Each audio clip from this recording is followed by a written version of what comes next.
E aí, caros alunos, tudo bem?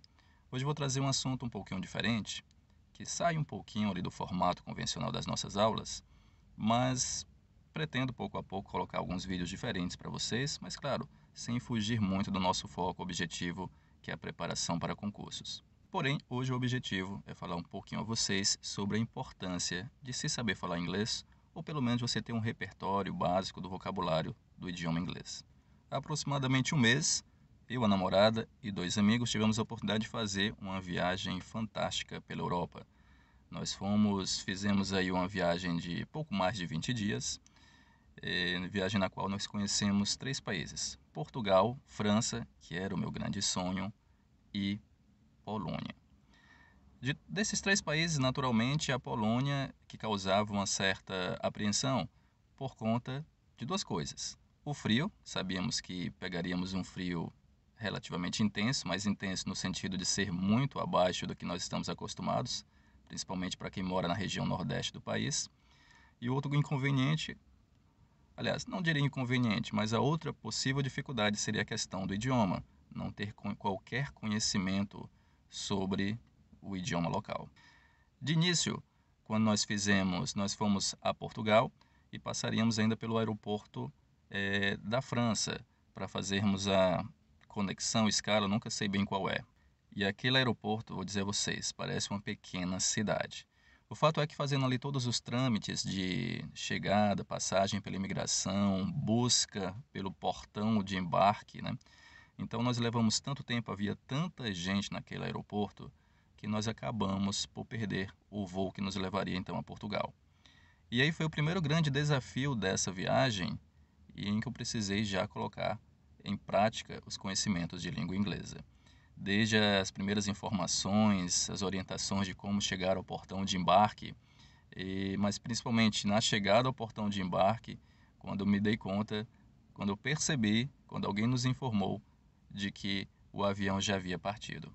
Então ali já, no primeiro momento, o inglês foi fundamental para estabelecer esses primeiros contatos, essas primeiras comunicações e busca de informações, principalmente para saber onde seria o guichê, onde nós precisaríamos então tentar remarcar esse outro voo. Eu ainda tentei lá conversar com a moça para saber se ela não falava português, ela disse que não, mas aí tudo bem, o inglês até que fluiu muito bem e nós conseguimos remarcar o voo sem grandes dificuldades, mas por conta dessa redução da barreira do idioma, que foi a primeira comunicação no inglês. A partir daí, então, nós seguimos para a França. Aliás, nós partimos da França, então, finalmente para Portugal, com algum atraso. E lá é evidente que não houve esse empecilho, essa dificuldade do idioma. Dias depois, nós retornamos à França, aí sim, para ficarmos 3 dias, mais 3 dias, dos quais nós contabilizamos a basicamente já que nós chegamos no primeiro dia à noite e passando um dia, no outro dia partimos logo pela manhã. Então a gente contabiliza aí verdadeiramente um dia que nós passamos pela França e conhecemos os principais pontos turísticos.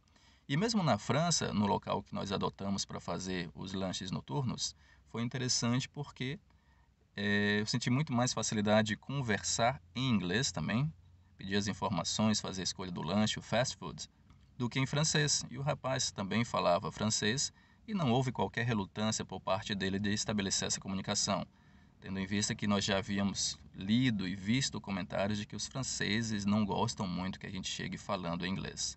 Mas não houve essa barreira também.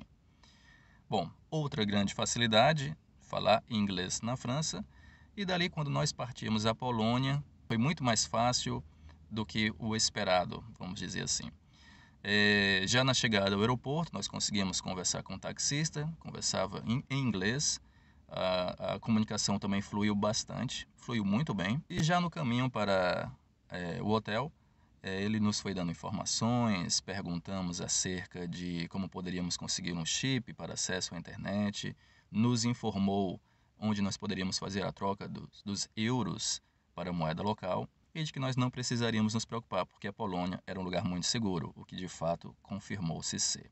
Muito bem, chegando à Polônia, também muito fácil, fizemos a troca de euros sem grande dificuldade, a comunicação no restaurante também foi muito facilitada pelo inglês. E eu percebi que boa parte dos poloneses, muitos deles, nas ruas, inclusive, não apenas nos grandes pontos turísticos, mas boa parte deles falava inglês.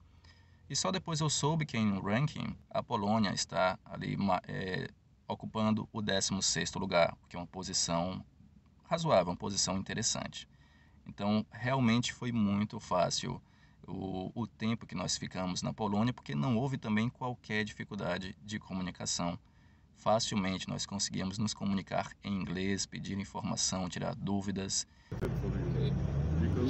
Because you don't, tomorrow you can cannot keep the pay price for us. 26 zloty, you can. But you can keep the price the same at 300? Yes. Okay, alright. So tomorrow we're going to look for you. Okay. Okay? If you want. Thank you so much for information.